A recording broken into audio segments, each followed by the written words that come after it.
নমস্কার বন্ধুরা, আশা করি সবাই খুব ভালো আছেন। কন্টিনিউ 32 আওয়ার্স ডিউটি করে ফিরলাম রুমে। সকাল থেকে মানসিক এবং শারীরিক দুই জায়গা থেকে কাজের চাপ বলুন বা হ্যারাসমেন্ট বলুন, সেগুলো সহ্য করতে করতে আস্তে আস্তে অভ্যাসে দাঁড়িয়ে গেছে। 16 বছর হয়ে গেল আমাদের এই কনস্ট্রাকশন লাইনে আমি কাজ করছি। এরকম আমার মতো লেবার আছে, সুইপার আছে, দিনমজুর আছে, ব্যবসা করে এমন লোক আছে, কন্ট্রাক্টর আছে, যারা রাস্তার পাশে ফুটপাতে বসে জিনিসপত্র বিক্রি করে, সবজি বিক্রি করে, তারা আছে। এরা প্রত্যেক দিন নিজের ম্যাক্সিমাম টাইমটা 24 ঘন্টার মধ্যে হয়তো 12 ঘন্টা আমাদের ডিউটি আওয়ার্স থাকলেও সংবিধান ধরে তো সব কিছু জীবন বা কাজের নিয়মকানুন চলে না। 16-17 ঘন্টা 18 ঘন্টা এরকম কাজ করতে হয় ডেলি লাইফে।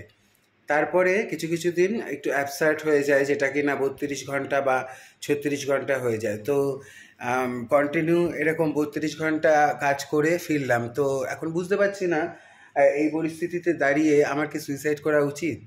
মানে অ্যাকচুয়ালি আমাদের রাজ্যে বিএলওদের যে ধরনের মানসিকতা দেখছি, তো সেদিক থেকে বিচার করে দেখলে তো আমার মরে যাওয়াটা উচিত এখন। কিন্তু না, সুইসাইড করাটা তো একটা মানসিক দুর্বলতার পরিচয়। তারা সবাই সাইকিয়াট্রিক পেশেন্ট আমার মতে। তো তাদের তাড়াতাড়ি অপসারণটা দরকার বা রোগের নিরাময়টা দরকার, দুটোর মধ্যে যে কোনো একটা দরকার।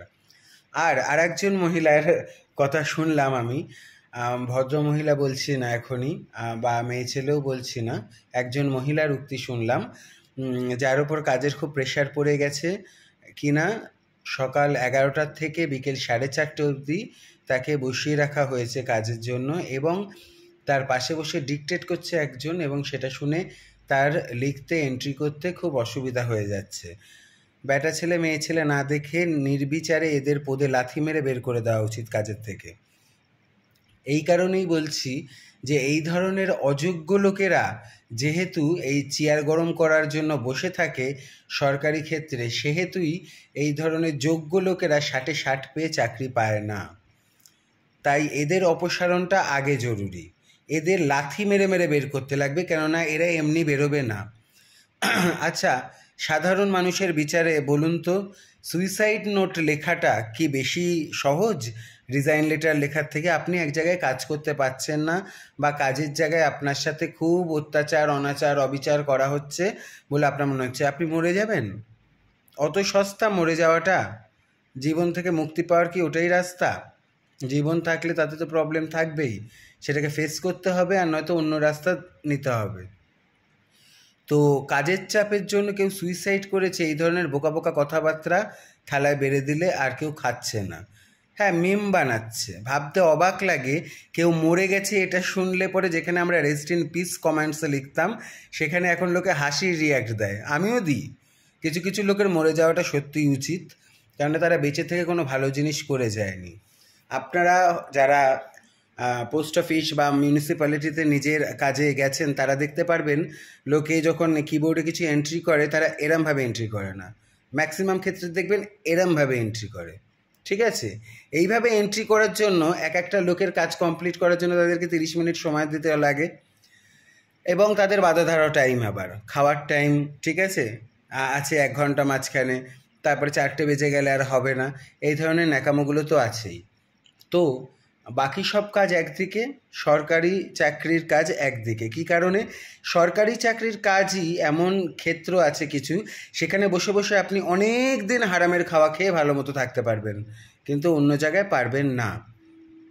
এদের দেখলেই বোঝা যায় যারা এইসব কাজের চাপের জন্য কান্নাকাটি করছে, রাস্তায় বসছে, প্রতিবাদে নামছে এবং সুইসাইড করছে, তাদের দেখলেই বোঝা যায়। এমনিতেও আমরা যারা ওয়েস্ট বেঙ্গলের লোক তারা জানি পিএসসির পরীক্ষা হয়, তার রেজাল্ট বেরোয় না, এই ধরনের কেচ্ছা কেলেঙ্কারি আছেই।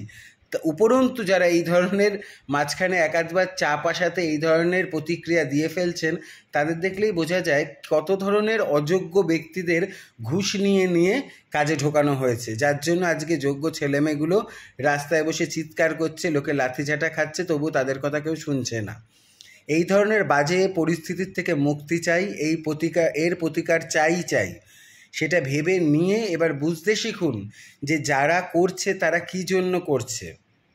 নিশ্চয়ই তারা অযোগ্য, তার জন্য করছে, কিছু লোকে প্রতিবাদ করছে, হ্যাঁ তাহলে আপনি করে দেখান। আমি করে দেখাতে পারি, সবার দেখানোর ক্ষেত্রে এক হতে পারে না, ঠিক আছে? আপনি ভালো মানুষ হতে পারেন, কিন্তু মা বুকের দুধ খাওয়াতে পারে। কোনো ভদ্রলোক পারবেন নিজের সন্তানকে বুকের দুধ খাইয়ে মানুষ করতে? সুতরাং এই ধরনের আংফাং কথাবার্তা লেকচার মেরে লাভ নেই। আমার কথা বুঝতে হয়তো একটু অসুবিধা হতে পারে, কেননা এই ধরনের বিএলও কেলেঙ্কারিতে যারা যুক্ত আছে সেই ধরনের লোকের ডেসক্রিপশন দিতে গেলে তো কাঁচা কাঁচা খিস্তি দেওয়ার দরকার। কিন্তু যেহেতু গুরুজনরা আছে, বন্ধুবান্ধব এবং যথেষ্ট স্ট্যান্ডার্ড লোকেরা যুক্ত আছে ফেসবুকের সাথে, সেহেতু এখানে সেই খিস্তিগুলো মেরে দিলাম না। মানে যত সামান্য আমার মতো করে ভাষায় বোঝানোর চেষ্টা করলাম, আশা করি বুঝবেন এবং পরিস্থিতিটা বুঝেই সবাইকে বোঝাবেন। এবং যদি ঠিক মনে হয় বলবেন, যদি ভুল মনে হয় তাহলেও বলবেন। সবার সাথে আলোচনা করা এবং সমালোচনা করাটা দরকার। সমালোচনা ভালো জিনিস। শুধু যদি নিন্দাই করি তাহলে নিন্দুক হয়ে যাব, আর যদি সবার হ্যাঁর সাথে হ্যাঁ মিলিয়ে প্রশংসা করি তাহলে তেলানো পার্টি হয়ে যাব। কোনোটাই হতে হবে না, সমালোচনা করা দরকার। আত্মসমালোচনা হোক বা অন্যের, বাজে কাজের হোক বা ভালো কাজের, সমালোচনার দরকার। তাই যদি মনে হয় ভুল বলে থাকি তাহলে নিশ্চয়ই বলবেন। ভালো থাকবেন, সব ভালো মানুষের ভালো করার চেষ্টা করবেন।